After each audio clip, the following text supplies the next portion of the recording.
I'm a lifelong Manassas resident. I was born two buildings over, right over there at Prince William Hospital in 1984. So I've lived here for almost 33 years now, as of next month. And as a lifelong Manassas resident, as someone who covered this community for 9 years, 2 months, and 2 weeks as the lead reporter at the Gainesville Times from 2006 to 2015, I am absolutely tired of dealing with perpetual traffic congestion on Route 28 going through Yorkshire and Centerville. My mother's had to commute up and down Route 28 for more than 30 years to provide for her family, and nothing has changed through Yorkshire and Centerville during that whole time. Nothing has changed with Route 28, and that's a giant quality of life issue for thousands of residents of the 13th District in Manassas Park, and even the people who live in Gainesville and Haymarket who have to take I-66 East every day to get to their jobs in Chantilly and Reston, Herndon. They have to go up and down 28 as well, and for them, they get stuck at the lights right before at Walney Road. They get stuck at the lights at I-66 as they're trying to make it back home. This affects every part of the district, and I'm here to help.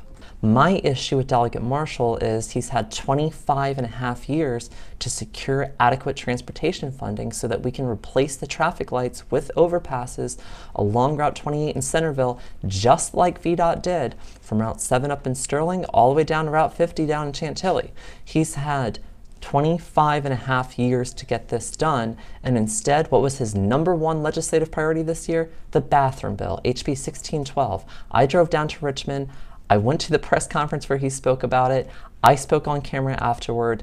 His legislative priorities are not helping the people of the 13th District.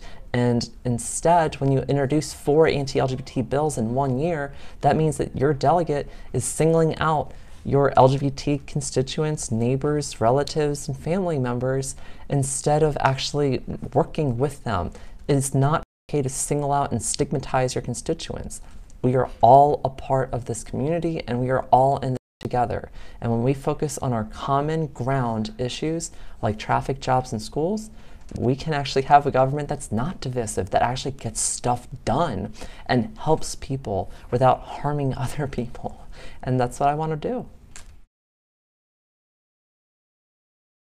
LGBTQ people get stuck in traffic too. LGBTQ people can't stand getting up into Centerville and Chantilly when we have to go to our jobs too. Transgender, students want to make sure that they're safe at school without invading the privacy or disrespecting anyone else at school. And their parents have an inherent, interest in making sure that their kids are safe and that their kids' environment is safe, so that no one is being picked on, no one is being singled out because of who they are, not to mention what they look like, where they come from, how they worship, or who they love.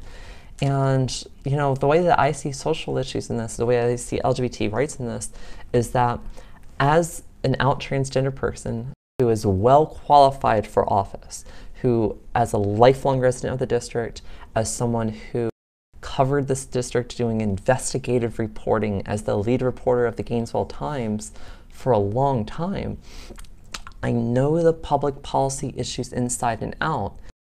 Propose a first-of-its-kind efficiency study where we ask our engineers at Virginia Tech to look at best practices out of Europe and Asia for commuter rail maintenance, operations, design, engineering, management, and construction, because LGBTQ voices matter in all aspects of public policy. Of course it matters when we're dealing with civil rights. Of course it matters when we're dealing with making Virginia a more inclusive Commonwealth. We can't be shut out. And when you have a state legislature in Virginia or in Texas or North Carolina where they're debating gender identity, Tennessee's another one, by the way, and you don't have transgender legislators there, then you don't have the voice of lived experience at the table during the negotiation process, as a peer, as someone who is a legislative peer of the other people who are, trying to craft bills and trying to make public policy. It's one thing to be an advocate. It's important to be an advocate. And at the same time, we have to have representation so that in issues of civil rights, we have a seat. And when it comes to education, transportation, healthcare, the environment, LGBTQ people have a lot of good ideas for those too, and we shouldn't be left out because of our sexual orientation or gender identity. people need to know this is a district that Hillary Clinton carried by 14 percentage points, 54 to 40 last year. This is a district that 6 out of the last 7 statewide Democrats have carried since redistricting in 2011. This is a district where Delegate Marshall won by only 498 votes out of more than 17,000 votes cast during the last gubernatorial election year like this one in 2013. Since then, we've added more than 2,000 active registered voters to the voter rolls, and most of them live in the Democratic-leaning areas of the 13th district. We have the voters to win this race. We have to turn them out, and we need volunteers from Flippable, people to knock on doors, make phone calls, write letters, write postcards to our residents reminding them to go vote, and staff our precincts on election day and go knock doors on election day. We're not going to let one single voter go uncontacted who's, in our base, who we need to win this race, because we have the ground infrastructure to do that.